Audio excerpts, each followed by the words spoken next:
Om Swastiastu. Assalamualaikum warahmatullahi wabarakatuh. Yang terhormat Bapak Ibu dosen, izin memperkenalkan diri, saya Imade Adi Arya Udagama, nomor untuk mahasiswa 0444112273. Pada kesempatan kali ini saya izin mempresentasikan tugas dari praktik peradilan perdata saya yang telah saya kerjakan dari sesi 1 sampai sesi 7. Adapun tugas tersebut, yang pertama, saya membuat surat kuasa khusus terhadap Wan Prestasi dalam perjanjian jual beli tanah antara Tuan Andi dan Tuan Budi. Surat kuasa tersebut berisikan yang bertentangan di bawah ini Tuan Andi, selanjutnya disebut sebagai pemberi kuasa atau penggugat. Dengan ini memberikan kuasa khusus kepada saya selaku penerima kuasa atau kuasa hukum untuk bertindak sebagai kuasa hukum dan mewakili pemberi kuasa atau penggugat baik di dalam maupun di luar pengadilan, khususnya dalam perkara perdata tentang Wan Prestasi perjanjian jual beli tanah antara Tuan Andi melawan Tuan Budi selaku tergugat, yang akan diperiksa dan diadili di Pengadilan Negeri Bogor atau pengadilan negeri lainnya. Dengan kuasa ini, penerima kuasa diberi hak dan wewenang untuk menyusun, menandatangani, dan mengajukan surat gugatan terhadap tergugat atas dasar Wan Prestasi perjanjian jual beli tanah tanggal 15 Januari 2023. Yang kedua, mengajukan, menandatangani, dan menyerahkan segala surat-surat yang diperlukan untuk kepentingan perkara tersebut. Yang ketiga, menghadiri semua persidangan, memberikan keterangan, menghadirkan saksi, mengajukan bukti-bukti, menyanggah bukti lawan, mengajukan replik, duplik, kesimpulan, dan tindakan hukum lainnya yang diperlukan. Yang keempat, mengajukan banding, kasasi, atau peninjauan kembali apabila diperlukan. Yang kelima, melaksanakan segala tindakan hukum yang dianggap perlu untuk melindungi hak dan kepentingan hukum pemberi kuasa dalam perkara ini. Nah, demikian surat kuasa khusus ini dibuat dengan sebenarnya untuk digunakan sebagaimana mestinya dengan dibubuhi dua tanda tangan antara pemberi kuasa dan penerima kuasa dan materai 10.000. Kemudian pada sesi 2 kami membuat surat gugatan perdata. Isi dari surat gugatan perdata tersebut antara lain kepada yang terhormat Ketua Pengadilan Negeri di Bogor perihal gugatan Wan Prestasi. Yang bertantangan ini Tuan Andi mengajukan gugatan terhadap Tuan Budi dengan isi posita atau dalil-dalil gugatan bahwa pada tanggal 15 Januari 2003 antara penggugat dan tergugat telah dibuat perjanjian jual beli tanah seluas 1000 meter persegi yang terletak di Kecamatan Cisarua. Yang kedua, bahwa berdasarkan perjanjian tersebut disepakati harga tanah sebesar 1 miliar rupiah dengan mekanisme pembayaran sebagai berikut. Yang pertama, tahap pertama, uang muka sebesar 300 juta dibayar pada saat penandatanganan perjanjian. Tahap kedua, sebesar 700 juta dibayar paling lambat 3 bulan setelah tanggal penandatanganan perjanjian. Yang ketiga, bahwa penggugat telah menerima pembayaran tahap pertama sebesar 300 juta dari tergugat pada saat penandatanganan perjanjian. Yang keempat, bahwa sesuai perjanjian, setelah pembayaran lunas, penggugat akan menyerahkan sertifikat tanah dan proses balik nama kepada tergugat. Dan bahwa ternyata tergugat tidak melaksanakan kewajibannya untuk melunasi sisa pembayaran terhadap 700 juta hingga lewat jangka waktu yang telah ditentukan, yaitu 3 bulan setelah tanggal 15 Januari 2023. Bahwa hingga lewat 6 bulan sejak tanggal perjanjian, tergugat belum juga melakukan pelunasan meskipun telah 2 kali diberikan surat teguran atau somasi oleh penggugat. Bahwa tergugat beralasan belum mendapatkan pinjaman dari bank dan meminta perpanjangan waktu, namun hal tersebut bukan merupakan alasan yang sah menurut hukum untuk menunda atau mengabaikan kewajiban pembayaran sebagaimana diperjanjikan. Bahwa akibat dari kelalaian tergugat tersebut, penggugat mengalami kerugian karena tidak dapat menjual tanah kepada pihak lain dan kehilangan potensi keuntungan serta manfaat atas tanah tersebut. Bahwa dengan demikian perbuatan tergugat telah memenuhi unsur Wan Prestasi sebagaimana dimaksud dalam pasal 1243 Kitab KUH Perdata. Adapun petitum atau tuntutannya, yang pertama, menerima dan mengabulkan gugatan penggugat untuk seluruhnya, menyatakan bahwa tergugat telah melakukan Wan Prestasi terhadap perjanjian jual beli tanah tanggal 15 Januari 2023. Yang ketiga, menyatakan sah dan berharga perjanjian jual beli tanah tersebut 1000 meter persegi di Kecamatan Cisarua. Menghukum tergugat untuk membayar sisa tanah sebesar 700 juta kepada penggugat secara tunai dan sekaligus. Yang kelima, menghukum tergugat untuk membayar ganti rugi material sebesar 100 juta rupiah akibat kerugian yang dialami oleh penggugat. Yang keenam, menghukum tergugat untuk membayar bunga atau interest sebesar 6% per tahun sejak perkara ini didaftarkan sampai dengan pelunasan. Yang ketujuh, menghukum tergugat untuk membayar biaya perkara yang timbul dalam perkara ini. Nah, atau apabila majelis hakim yang mulia berpendapat lain, mohon putusan yang seadil-adilnya. Kemudian, adapun surat jawaban dari gugatan yang telah disampaikan tersebut sebagai berikut.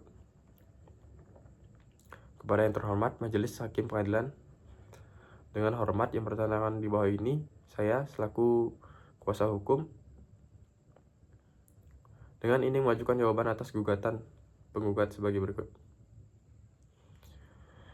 Pendahuluan, bahwa benar antara penggugat dan tergugat telah terjadi perjanjian jual beli tanah seluas 1000 meter persegi yang terletak di Kecamatan Cisarua, Kabupaten Bogor dengan harga 1 miliar rupiah yang tanda tangani tanggal 15 Januari 2023, dan bahwa terhadap perjanjian tersebut tergugat telah melaksanakan sebagian kewajibannya dengan membayar uang muka sebesar 300 juta rupiah.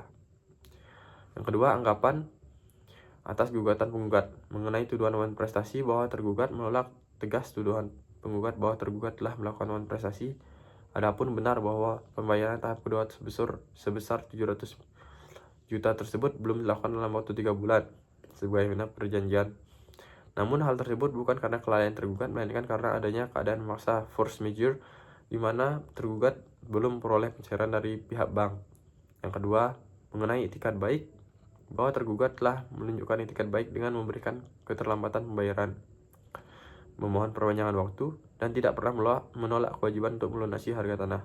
Yang ketiga, mengenai kerugian penggugat, bahwa tergugat menolak dalil penggugat tentang adanya kerugian karena tanah tersebut masih tetap dikuasai oleh penggugat dan belum dialihkan kepemilikannya. Dengan demikian tidak ada kerugian nyata yang dialami oleh penggugat. Nah, mengenai somasi, bahwa benar penggugat telah mengirimkan 2 kali somasi, namun tergugat selalu memberikan tanggapan secara lisan dengan menyatakan kesediaan melunasi begitu dana pinjaman cair.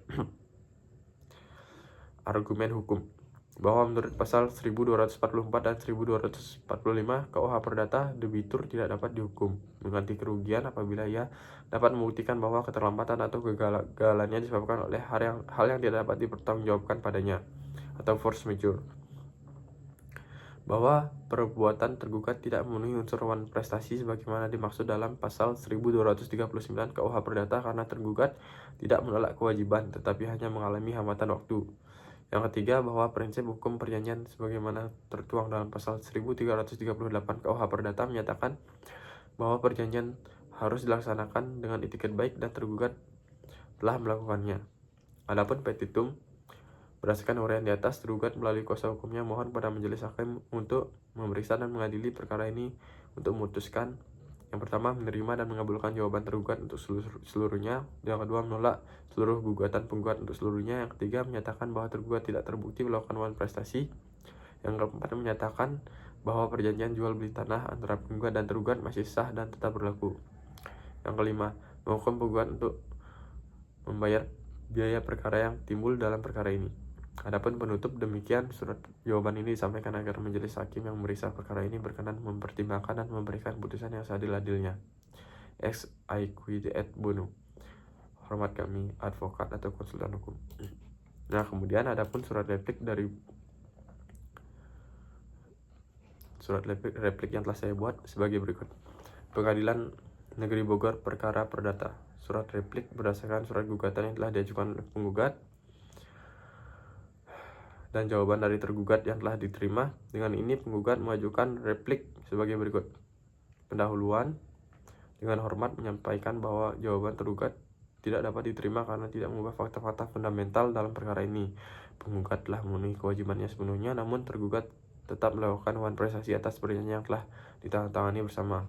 Yang kedua, bantahan terhadap jawaban tergugat mengenai kesepakatan pembayaran yang jelas dan pasti, bahwa tergugat dalam jawaban menyatakan bahwa kesepakatan waktu pembayaran tidak mengikat adalah tidak benar dan tidak dapat dipertahankan. Dalam perjanjian jual beli tanah tertanggal 15 Januari 2023 telah dicantumkan dengan jelas dan tegas bahwa yang pertama, tahap pertama pembayaran uang muka sebesar 300 juta telah dilunasi oleh penggugat pada saat penandatanganan. Yang kedua, tahap kedua pembayaran sebesar 700 juta harus dilakukan paling lambat 3 bulan setelah penandatanganan perjanjian. Kesepakatan tersebut bersifat mengikat, merupakan bagian integral dari perjanjian yang telah ditandatangani oleh kedua belah pihak. Dengan demikian, tergugat telah melanggar komitmen yang telah dibuatnya secara sadar dan sukarela. Nah, mengenai alasan keterlambatan pembayaran, yang pertama, masalah pendanaan dari pihak tergugat bukan tanggung jawab dari penggugat. Yang kedua, kesepakatan waktu pembayaran harus dihormati apapun alasannya. Yang ketiga, kesulitan pendanaan yang dihadapi tergugat merupakan risiko bisnis yang harus ditanggung jawab sendiri oleh tergugat, bukan oleh penggugat.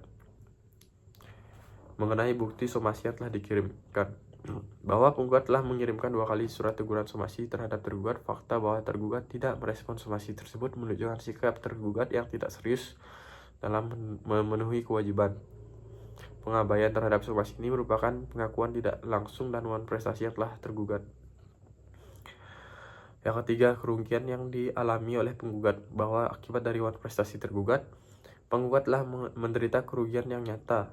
Di antaranya antara lain, yang pertama, kerugian finansial berupa bunga atau keuntungan yang seharusnya diterima atas uang muka yang telah dibayarkan. Yang kedua, aset tanah tidak dapat dimanfaatkan.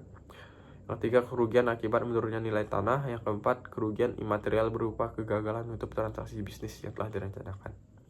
Dasar hukum bahwa wan prestasi yang telah dilakukan oleh tergugat jelas melanggar ketentuan pasal 1234 KUH Perdata yang menyatakan bahwa tiap-tiap perikatan adalah untuk memberikan sesuatu, untuk berbuat sesuatu, atau untuk tidak berbuat sesuatu. Selain itu, pada pasal 1239 KUH Perdata menyatakan bahwa si berutang adalah lalai bila ia dengan ingat akan perikatannya, dengan tidak memperhatikan keberatan apakah telah mengabaikan perjanjian untuk memenuhi perikatannya. Dalam hal ini, tergugat telah lalai memenuhi kewajiban pembayaran yang telah diperjanjikan. Adapun petitum, berdasarkan alasan-alasan di atas, mengabulkan gugatan penggugat secara keseluruhan, menghukum tergugat untuk melunasi pembayaran sebesar 700 juta plus bunga 6% per tahun sejak tanggal jatuh tempo sampai dengan pembayaran dilakukan. Yang ketiga, menghukum tergugat untuk membayar biaya perkara. Yang keempat, menghukum tergugat untuk membayar ganti rugi sebesar 100 juta rupiah atas kerugian yang diderita penggugat.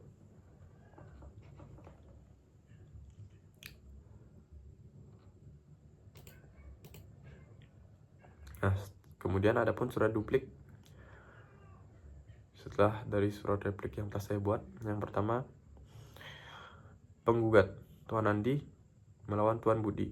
Pendahuluan, berdasarkan surat duplik, Tuan Budi telah dengan hormat mengajukan tanggapan final terhadap replik yang diajukan oleh Tuan Andi pada tanggal yang tertera. Tergugat tetap bersikap dewasa dan profesional dalam menghadapi gugatan ini sambil mempertahankan posisi hukumnya yang kuat. Yang kedua, analisis terhadap dalil-dalil penggugat dalam replik.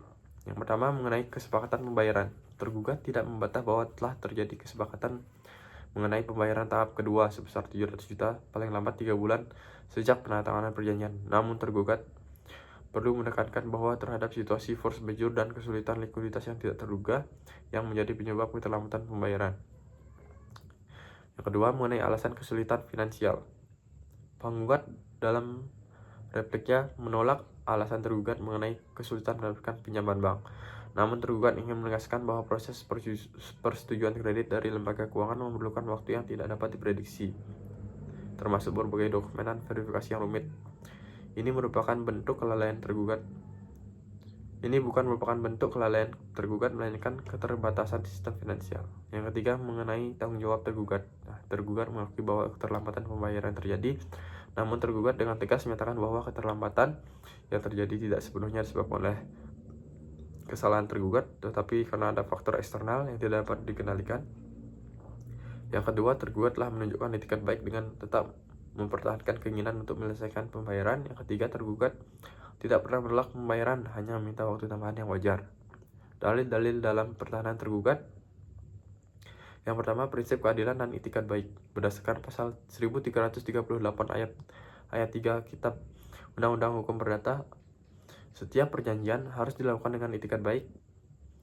Tergugat berpendapat bahwa menuntut pembayaran penuh dengan ganti kerugian yang besar akan melanggar prinsip keadilan apabila tergugat masih memiliki kemauan untuk membayar.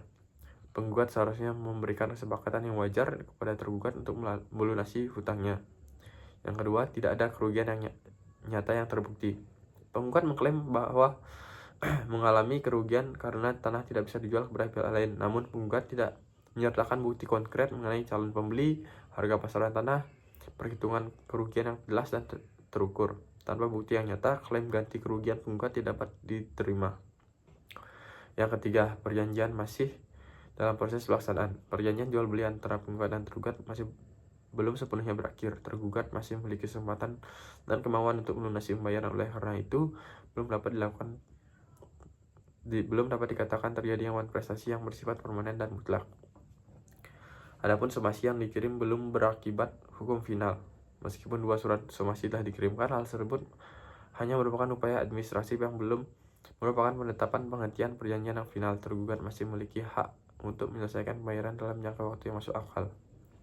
Nah, yang keempat, penawaran penyelesaian. Adapun penawaran penyelesaian yang kami tawarkan, yang pertama, tergugat siap melunasi 700 juta hutangnya dengan cicilan yang terjangkau dan terukur dalam jangka waktu tertentu, misal 12 bulan ke depan. Nah, tergugat bersedia memberikan jaminan tambahan atas atau surat perjanjian yang lebih kuat guna memberikan kepastian hukum kepada penggugat. Yang ketiga, tergugat siap membayar bunga dan keterlambatan pembayaran dengan tingkat yang wajar dan disepakati bersama. Adapun kesimpulan dari duplik di atas merupakan yang pertama, replik penggugat tidak dapat menyangkal bahwa tergugat memiliki itikat baik untuk menyelesaikan pembayaran.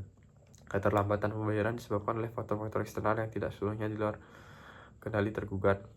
Tidak ada bukti kerugian yang diderita oleh penggugat atas dasar yang terukur.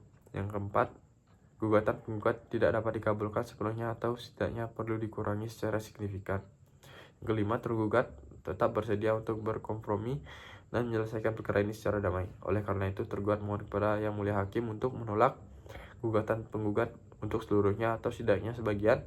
Yang kedua, memerintahkan kedua belah pihak untuk melakukan mediasi dan dalam rangka penyelesaian perkara secara damai. Yang ketiga, apabila pengadilan berpendapat lain, memohon putusan yang adil dan berimbang dengan pertimbangan itikat baik dari tergugat. Nah, demikian surat duplik yang kami buat, semoga menjadi pertimbangan bagi majelis hukum yang terhormat.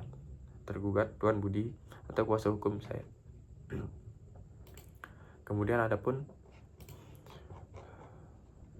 nah, setelah dari surat duplik tersebut, adapun surat pembuktian berdasarkan kasus dari Tuan Budi dan Tuan Andi tersebut. Nah, surat pembuktian perihal pembuktian prestasi dalam perjanjian jual beli tanah antara Tuan Andi dan Tuan Budi.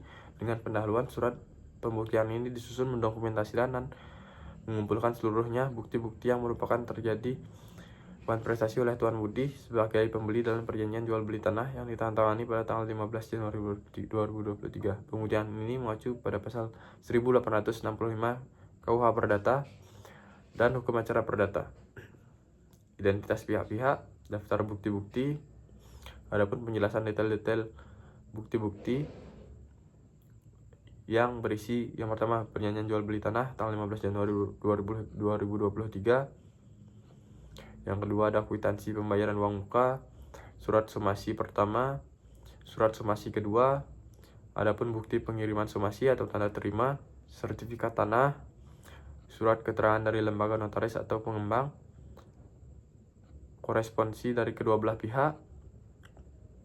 Nah, adapun bukti saksi-saksi yang melihat dan ikut membubuhi tanda tangan dalam surat perjanjian tersebut. Nah, adapun bukti khusus merupakan keterangan dari pihak ketiga atau lembaga keuangan atau bank. Nah, analisa kelengkapan bukti untuk setiap elemen prestasi. Elemen pertama, adanya perjanjian yang sah dan mengikat. Elemen kedua, adanya kewajiban yang jelas dan terukur. Keterlambatan. Elemen ketiga, adanya keterlambatan melebihi batas waktu. Elemen keempat, tidak ada keadaan kahar atau alasan pembeban bukti yang diperlukan. Elemen kelima, adanya kerugian yang dialami oleh penggugat. Nah, adapun strategi pembuktian dalam pengadilan tahap persidangan: inventarisir semua bukti, legalisir dokumen penting, siapkan saksi, buat timeline, fotokopi bukti. Yang kedua, tahap pemeriksaan di depan hakim: dijelaskan perjanjian, Buktikan pembayaran tahap pertama, buktikan jatuh tempo, buktikan keterlambatan tempo, buktikan somasi, buktikan wan prestasi, dan buktikan kerugian. Nah, urutan pengajuan bukti yang efektif mulai dari bukti tertulis, perjanjian jual beli, kwitansi, somasi, tanda terima somasi, korespondensi, sertifikat tanah, kemudian bukti saksi dan bukti khusus. Nah, antisipasi argumentasi tergugat dan jawaban. Argumen tergugat yang mungkin terjadi, saya belum mendapatkan pinjaman dari bank, jadi saya belum bisa membayar. Jawaban dengan baik, memberikan keterangan dari bank bahwa kesulitan kreditur bukan menjadi keadaan kahar. Menunjukkan pasal 1244 KUH Perdata menyebutkan keadaan kahar harus bersifat tidak terduga dan tidak dapat dihindari. Kesulitan pembiayaan adalah risiko komersil yang seharusnya sudah dipertimbangkan sebelum menandatangani. Nah, Tuan Budi sudah membayar uang muka sebesar 300 juta, berarti punya kemampuan finansial. Nah, kesimpulan pembuktian. Berdasarkan bukti-bukti tersebut dapat disimpulkan dan dianalisis sebagai berikut. Yang pertama, perjanjian jual beli tanah pada tanggal 15 Januari 2023 adalah sah dan mengikat, terbukti melalui dokumen original dan saksi penandatanganan. Yang kedua, Tuan Budi memiliki kewajiban bayar 700 juta sebelum 15 April 2023, terbukti melalui perjanjian dan kwitansi uang muka. Yang ketiga, Tuan Budi telah melakukan wan prestasi dengan tidak membayar selama 6 bulan setelah perjanjian, terbukti melakukan melalui somasi, keterangan notaris, dan korespondensi. Yang keempat, telah diberikan kesempatan melalui 2 kali somasi yang diterima Tuan Budi, terbukti melalui surat somasi dan tanda tangan pengiriman. Yang kelima, alasan Tuan Budi kesulitan kredit merupakan keadaan kahar, terbukti melalui keterangan bank dan dokumen terkait. Yang keenam, Tuan Andi mengalami kerugian nyata, terbukti melalui ketidakmampuan menjual tanah ke pihak lain dan biaya-biaya yang dikeluarkan. Nah, rekomendasi tindak lanjutnya, adapun ajukan semua bukti-bukti ke pengadilan negeri setempat. Yang kedua, hadirkan saksi-saksi untuk memperkuat pembuktian. Yang ketiga, tuntut Tuan Budi untuk melakukan pembayaran sebesar 700 juta, membayar bunga atas keterlambatan pembayaran, mengganti rugi atas kerugian yang dialami, membayar biaya perkara.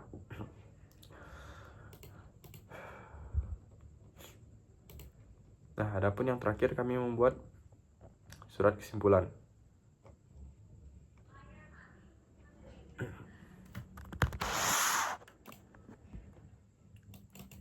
Adapun surat kesimpulan dari kasus wan prestasi tersebut sebagai berikut.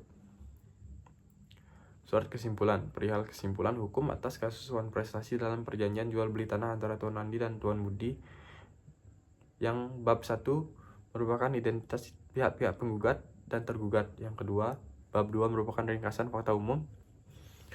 Pada tanggal 15 Januari 2023, kedua belah pihak telah menandatangani perjanjian jual beli tanah yang sah dan mengikat secara hukum.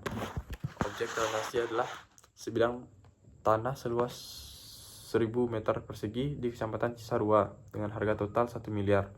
Sistem pembayaran telah disepakati. Tahap pertama 300 juta dibayarkan pada saat penandatanganan perjanjian. Tahap kedua 700 juta dibayarkan paling lambat 3 bulan setelah penandatanganan. Kewajiban Tuan Andi adalah menyerahkan sertifikat dan proses balik nama kepada Tuan Budi setelah pembayaran lunas. Hingga 6 bulan setelah perjanjian ditandatangani, Tuan Budi belum melunasi pembayaran sebagaimana diperjanjikan. Tuan Andi telah mengirimkan 2 kali somasi atau teguran, namun tidak ditanggapi atau diindahkan. Alasan penundaan dari Tuan Budi adalah belum memperoleh persetujuan dari pihak bank dan memohon perpanjangan waktu. Nah, Tuan Andi mengalami kerugian karena tanah tersebut tidak dapat dipasarkan kepada pihak lain selama perjanjian masih berlaku dan proses transaksi belum selesai. Bab 3, analisis hukum. Dasar hukum dalam perjanjian jual beli tanah ini diatur dalam buku 3 KUH Perdata, khususnya pasal 1457, 1458, 1480, 1234, 1243 KUH Perdata. Elemen-elemen wan prestasi yang terpenuhi: 1. Adanya perjanjian yang sah dan mengikat. Yang kedua, adanya kewajiban yang jelas dan terukur. Ketiga, keterlambatan pembayaran yang telah melewati batas waktu. Keempat, pemberian somasi. Yang kelima, tidak ada keadaan kahar atau alasan yang membebaskan. Nah, kerugian yang dialami oleh penggugat: kehilangan kesempatan untuk menjual tanah tersebut kepada pembeli, kerugian finansial, biaya administratif. Nah, bab 4, kesimpulan hukum. Berdasarkan analisis hukum terhadap fakta-fakta yang ada, kami menyimpulkan sebagai berikut. Tuan Andi telah melakukan manifestasi. Tuan Budi telah melakukan manifestasi sebagai pembeli telah melakukan manifestasi dengan tidak melunasi pembayaran 700 juta dalam waktu yang telah disepakati. Manifestasi bersifat jelas dan terbukti. Dari adanya perjanjian tertulis, kejelasan kewajiban pembayaran, keterlambatan pembayaran, adanya somasi, tidak adanya alasan yang sah atau keadaan kahar yang membebaskan Tuan Budi dari kewajibannya. Yang ketiga, Tuan Andi berhak mendapatkan perlindungan hukum. Yang keempat, alasan Tuan Budi tidak dapat diterima. Nah, rekomendasi dari kami untuk menyelesaikan kasus ini disarankan yang pertama, melakukan musyawarah dan negosiasi terlebih dahulu untuk mencapai penyelesaian secara damai. Yang kedua, apabila musyawarah tidak berhasil, Tuan Andi dapat mengirimkan surat somasi. Ketiga, dengan ancaman gugatan perdata. Yang kedua, melakukan gugatan perdata ke pengadilan negeri setempat. Yang ketiga, dalam gugatan Tuan Andi dapat meminta putusan untuk pembayaran sisa hutang sebesar 700 juta, ganti rugi atas kerugian material dan imaterial, bunga atas pembayaran yang terlambat sesuai suku bunga yang wajar, dan membayarkan biaya perkara. Nah, demikian merupakan tugas dari praktik peradilan perdata yang telah saya buat selama sesi 1 sampai dengan sesi 7. Mohon sekiranya berkenan Bapak Ibu dosen yang terhormat memberikan nilai yang terbaik. Sekian, terima kasih. Om Santi Santi Santi Om.